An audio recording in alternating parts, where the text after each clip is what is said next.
Hey, everybody. Thanks for joining us again at this start of the week. We're grateful to have you with us on this Monday. We are very near the end of the Gospel of John here in the 21st chapter. Just a recap of where we left off last week. Jesus has essentially reinstated Peter, called him to faithfulness. Do you love me? Feed my lambs. If you didn't get through that, you might want to go back and pick that up.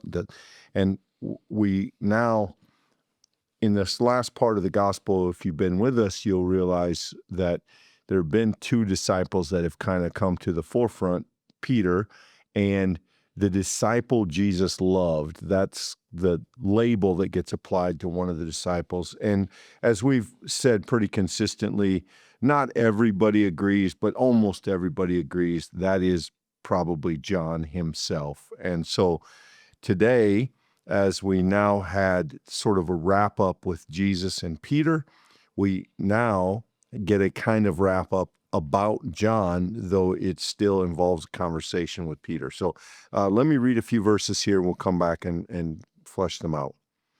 Peter turned around and saw the disciple whom Jesus loved following them.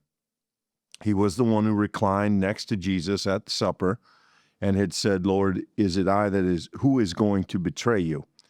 When Peter saw him, he said to Jesus, "Lord, what about him?"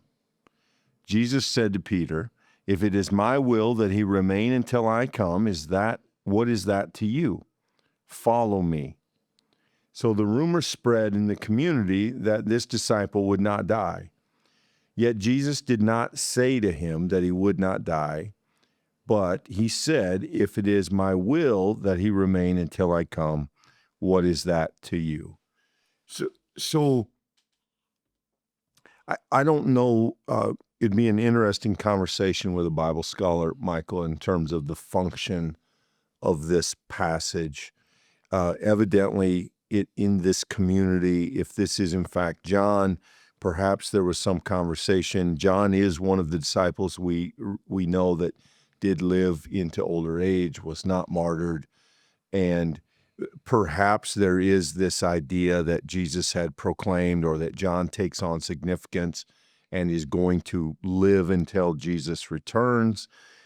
And maybe that's the idea here of sort of squishing that a little bit. But here we at least have the origins of something that must have mattered to them that I suspect maybe since then we haven't found particularly important. Yeah, there is a continued theme here that we saw before, where you see a lot of bookends happening, a lot of tying things up. And I think that that is a way that the sort of summary work being done by John here remains the case. I think, specifically we see that in this idea that we have the repeat of the question that comes at dinner, the statement of, who's the person reclining.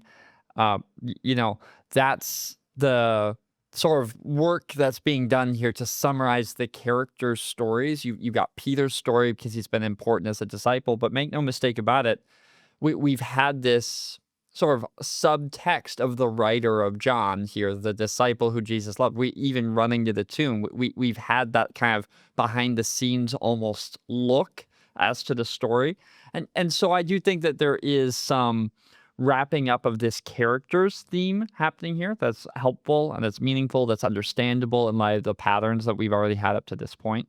But Clint, to your point, I do think that there is speculation here, and I think that we should call it out as speculation.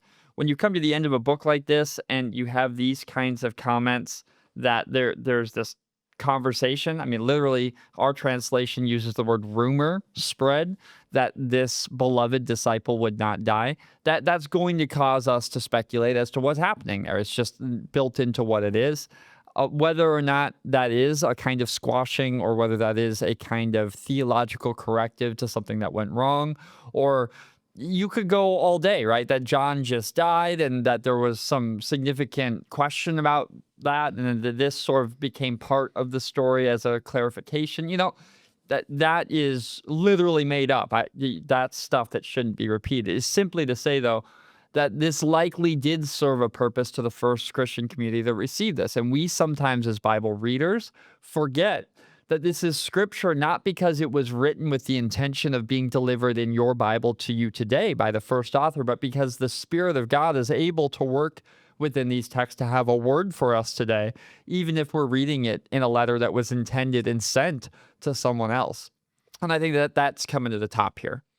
Yeah, and there is, you have to be careful with this. This is sort of grounds of speculation for Bible scholars and professors and such, but there at least is potentially a thread of competition or a sense of the question of who's the primary disciple. And there is some idea that the Gospel of John is written to a community or comes from a community that, obviously celebrates John. And so all of a sudden he's generally here, the disciple whom Jesus loved. And not, I don't think that it's blatant. I don't think that he's set against Peter in the gospel, but I think there is maybe a thread of comparison between the two. And so as we get to the end of the book and we get told, that just in the passage preceding this, that something was said to Peter to anticipating what kind of death he would glorify God through. Now the question turns to, well, what about John? What about the other one? What about the one Jesus loved? What happens to him? What happened to him? And I suppose maybe in some sense this is an answer to that question. I think the word community here is really interesting. I think in Greek that maybe says something like the brothers, which is an early idea of church. So the author appears to be aware that there has been a kind of speculation about this disciple and what would happen to him. And so there's a word of clarification here.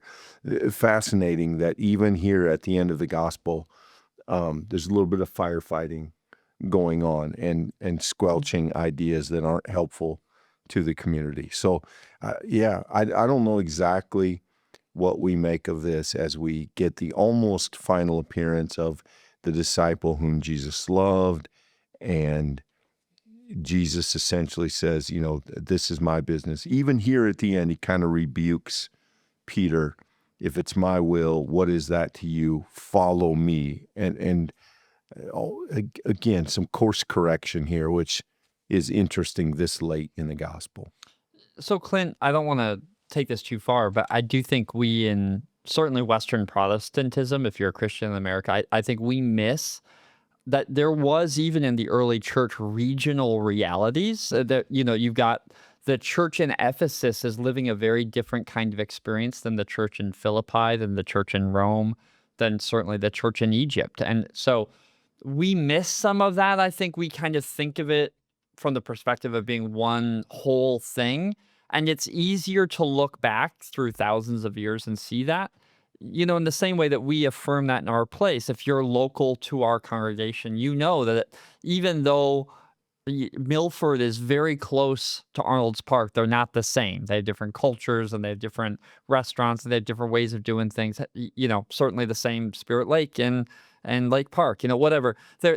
Just because you have something that is set in the same time frame does not mean that it always shares the same characteristics. And the point I want to make with that is John is historically thought to be in sort of the upper east part of the known Roman Empire at the time of his retirement, that of his later life. That a lot of that is legend, but that being said, Peter is occupying very different positions of leadership and conversation in the later church. And so it seems striking to me that with the competitive tone between these figures that we've already seen in this gospel, and we pointed out multiple times, there's a way in which you could see the church of one region recognizing that its teacher, its chief place of discipleship, and the one who has stewarded the faith in that place, that there's a distinctive kind of vision of his contribution, of his orientation to Christ.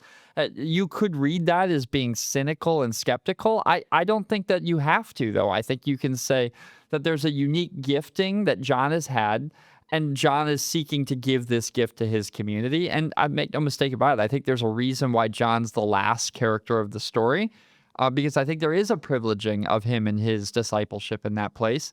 And I don't know that that's necessarily a bad thing, but I think it might play into this conversation.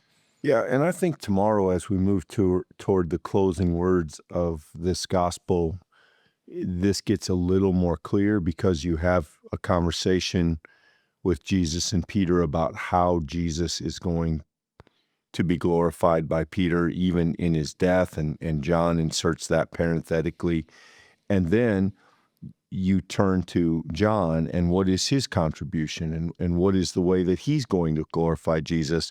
And not to steal tomorrow's thunder, but it's this book. It's the telling of the story. It's Writing the it down. preaching of the gospel. And so I do think there is a celebration of both contributions, but not surprisingly, maybe for a gospel that gets named for John and for a community that was particularly enamored with John or indebted to John. Not a surprise that they want to have their person included and celebrated, and that they see that as high praise. And yeah, interesting. You get a little bit more of this in a book like Acts, where you actually get Yeah. some of the competition between, say, Paul and Peter. I don't know that John's involved in that as much, but here we have just a little bit of that. And I think it's wise, as you say, Michael, there's room for that here. This isn't animosity. This isn't over against. It is just to say that there were disciples in this early part of the church's history that recognized the authority of Peter, but for whatever reason, they just loved John. And this book probably was special to them. And so the question of what happens to John and what is John's contribution to the gospel is especially important to them. And maybe we see some of that here. I think scholarship really helps us there, Clint, to understand that the people who wrote these books and the communities that received them were real people. And I think there's just the humanity of the books that really shines through. When you pause and you really reflect, wow, there was a group of people who the only copy of the story of Jesus that they had was this book that we call John. You know, it's so easy to just get into the practice of assuming that all Christians of all time have had the book that you have in front of you, but that's simply not true. In those earliest days, a church would only have the benefit of one letter or a couple letters, and ultimately that progressed, and actually historically was surprisingly quickly how fast those letters and writings came together. But there was a point for one community where John was the only thing that they had, and when that was the case, this was the authoritative telling of Jesus's life and his story. And there's a real human element to the fact that that group of people, with all of their quirks and all of their emphasis and all the things that were meaningful to them, that this book summarized that in real human ways. That's the gospel. The gospel's for real people. That's why I think these books still speak to us today. It's because they record real people. Peter, who's rushing ahead. Peter, who's impetuous. John, who's sometimes caught behind the scenes and not always noticed, but yet loved, right? He's the disciple who is loved. I mean, if you allow us to lean into the text that way, I actually think it animates it. I actually think it draws a little closer to home and to our hearts, because we can relate to the humanity of these disciples, to these people, to these earliest Christians navigating what it means to be a disciple in a world in which no one has done that before. No one has been a recipient of the gospel of Jesus Christ before them. And so here they are, living it out, trying their best. And we see that in words like this that may not this isn't devotional reading, Clint. Nobody reads this, I don't think, and goes home and thinks, wow, that really equips me with what I need to do today to be a disciple. But I think it humanizes this gospel in such a way that we remember this is for us. As it was for them, so it is for us. And we seek to be open to that leading. Yeah, and the last thing I would just have to say is it's very much a secondary part of the text, but notice that Jesus, up until the very end, is still trying to get Peter to focus on just pay attention to what I need you to do. What about him? And Jesus says, why are you asking about him? Right. Just follow me. And I think there is a wonderful word. If we tried to read this text devotionally, there's a wonderful word here to Christians about not comparing ourselves to others, not worrying about others. We have enough on our plate to simply follow Jesus. And so the idea of looking at others and taking our eyes off of Jesus to compare ourselves with other followers, other believers, is, I think, unfortunately, still very applicable and a good correction for all of us as we encounter these words here. I don't think that's what the text is about fundamentally, Yeah. but if you were looking for a lesson in it for our day and time, that may be one that you could pull out. That's well said. I think it's a great place to end our conversation here today. Thanks for being with us. If you've liked this section of John, probably no one's favorite, give it a like. It helps others find it in their own study, and certainly subscribe for other studies like this. We will be back tomorrow as we come now to bring conclusion to this book and a long journey we've had together. Thanks, everybody.